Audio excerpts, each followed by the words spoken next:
Okay student, हम start करते हैं अपना next topic, that is next chapter, that is molecular basis of inheritance. तो सबसे पहले तो इनहेरिटेंस क्या होता है? इनहेरिटेंस क्या होता है? Transfer of information from one generation to next generation. Now molecular basis की कौन सा मॉलिक्यूल है जो कि रिस्पॉन्सिबल है इंफॉर्मेशन को one generation to next generation तक ट्रांसफर करने के लिए, उसी पे ये पूरा चैप्टर है आपका कि मॉलिक्यूलर बेसिस ऑफ इनहेरिटेंस।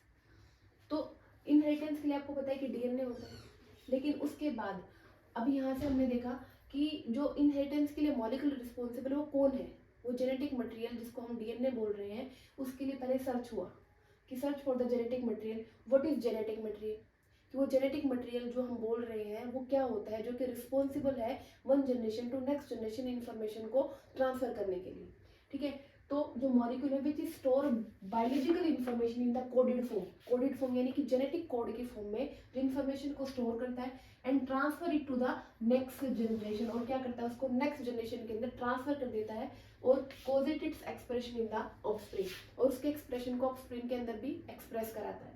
उसको क्या बोलते हैं? Genetic material. बहुत सारे एक्सपेरिमेंट्स हुए, ठीक है, एक्सपेरिमेंट्स हुए और जो उनमें से मोस्ट जो कंक्लूसिव एविडेंसेस थे डिफरेंट एक्सपेरिमेंट्स के, वो यहाँ पे है। सबसे पहला जो एक्सपेरिमेंट था दैट इज ग्रिफ्थ एक्सपेरिमेंट। ये 1928 में परफॉर्म हुआ। ग्रिफ्थ साइंटिस्ट ने इसको परफॉर्म किया 1928 में। उन्होंने क्या किया, स्ट्रेप्टोकोकस निमोनिया एक बैक्टीरिया है जो कि बॉडी में नॉर्मली क्या कोज करता है, निमोनिया कोज करता है, वो उन्होंने लिया। इस निमोनिया की ये जो बैक्टीरिया है स्ट्रेप्टोकोकस निमोनिया, इसकी दो स्ट्रेन उन्होंने जो ली, एक होती है एस स्ट्रेन और दूसरी होती है आर स्ट्रेन। जो एस स्ट्रेन थी बच्चे ये क्या थी, वायरुलेंट, ठीक है, किल करने के लिए रिस्पॉन्सिबल होती है।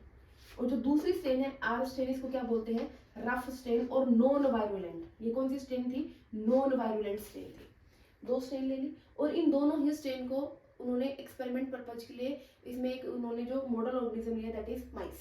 तो माइस पे उन्होंने सारे एक्सपेरिमेंट्स किए दोनों स्ट्रेन को यूज करके। तो सबसे पहले इसके रिजल्ट्स जो थे वो क्या आए, जो एस स्ट्रेन थी जो कौन सी थी आपकी, वायरुलेंट, जो कि किल करने के लिए रिस्पॉन्सिबल थी, ठीक है, एस स्ट्रेन को लिया और माइस के अंदर इंजेक्ट किया। जैसे इंजेक्ट किया माइस किल हो गया। क्यों? क्योंकि ये कैसी है, वायरुलेंट। फिर उन्होंने क्या किया, आर स्ट्रेन लिया और माइस के अंदर इंजेक्ट किया, तो माइस क्या हुआ, सर्वाइव कर गया।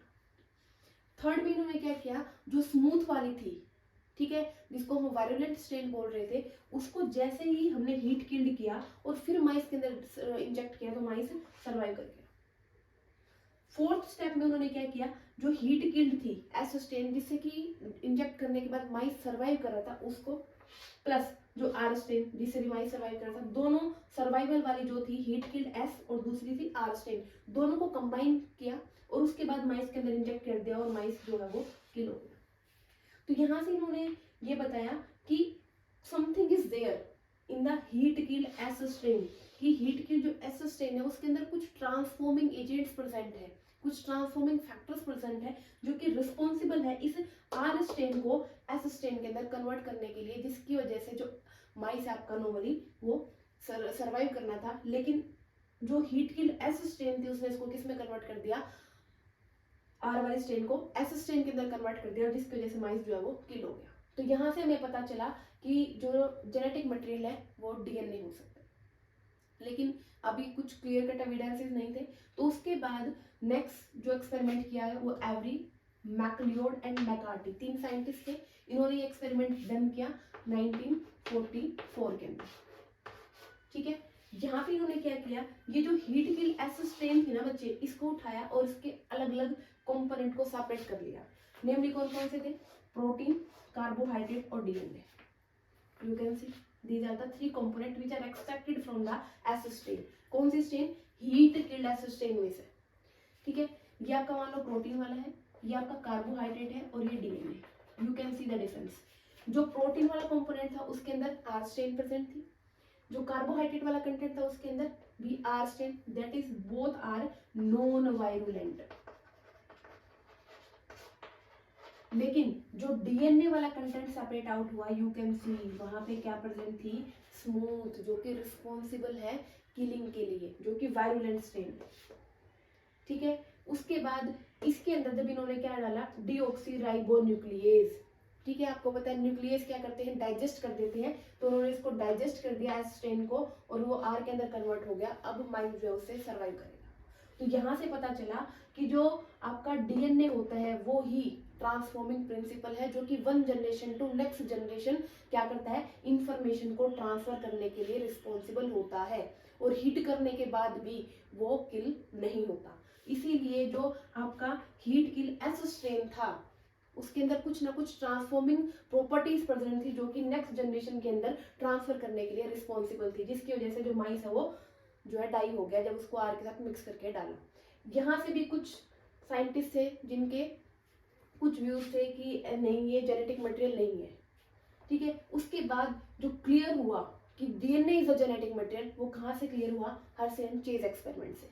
ये जो एक्सपेरिमेंट था हर्शे एंड चेज, ये इन्होंने परफॉर्म किया 1952 के अंदर। हर्शे एंड चेज इन्होंने सारा का सारा काम किस पे किया बच्चे, बैक्टीरियोफाज। ये बैक्टीरियोफाज है। बैक्टीरियोफाज नॉर्मली क्या होता है, virus which infect bacteria. Bacteriophage क्या होता है, वायरस जो कि किसको इन्फेक्ट करे, बैक्टीरिया को। You can see this one is a virus, और ये वायरस किसको इन्फेक्ट कर रहा है, ये बैक्टीरिया, ठीक है। इस बैक्टीरिया को इन्फेक्ट करते हैं इसको क्या कहेंगे, बैक्टीरियोफाज। तो बैक्टीरियोफाज मैंने यहाँ पे यूज किया है T2, ठीक है। और यहाँ पे जो बैक्टीरिया है दैट इज इकोलाई। ये कौन सा बैक्टीरिया है, इकोलाई, एस्चेरिचिया कोलाई। तो हमने क्या किया, यू कैन सी बैक्टीरिया किसमें कंसिस्ट होता है, बाहर की तरफ जो आपको रेड कलर का दिख रहा है दैट इज प्रोटीन कोट, और अंदर की तरफ जो व्हाइट कलर का कंटेंट आपको दिख रहा है that is a genetic material, ठीक है, डीएनए। उन्होंने क्या किया, जो बैक्टीरिया लिए, दोनों ही बैक्टीरिया को क्या किया, अलग अलग रेडियो एक्टिव आइसोटोप के साथ क्या कर दिया, लेबल कर दिया। सल्फर, आपको पता है डीएनए के अंदर सल्फर प्रेजेंट नहीं होता, तो प्रोटीन कोट, ठीक है, सल्फर के साथ जो है वो रेडियो एक्टिव हो गया। और दूसरा फॉस्फोरस में प्रेजेंट होता है डीएनए के साथ, ठीक है। तो डीएनए में फॉस्फोरस प्रेजेंट होता है, तो दूसरा क्या है आपका फॉस्फोरस, जो है वो रेडियो एक्टिव लिया हमने 32। दोनों ही बैक्टीरिया को किसने इन्फेक्ट कर दिया, वायरस ने। अब यहाँ पे देखो विद रेडियो एक्टिव सल्फर, ये वाला बैक्टीरिया, और ये क्या है, रेडियो एक्टिव फॉस्फोरस। अब इनको अलो किया, ये आपका वायरस है, वायरस आपको पता है प्रोटीन कोट बाहर की तरफ लीव करेगा, अंदर की तरफ क्या डालेगा, अपना जेनेटिक मटेरियल। ये डीएनए डाल दिया, ठीक है, व्हाइट कलर का डीएनए है, प्रोटीन कोट बाहर की तरफ रह गया, और अंदर की तरफ you can see this one is the DNA in both the E coli bacteria.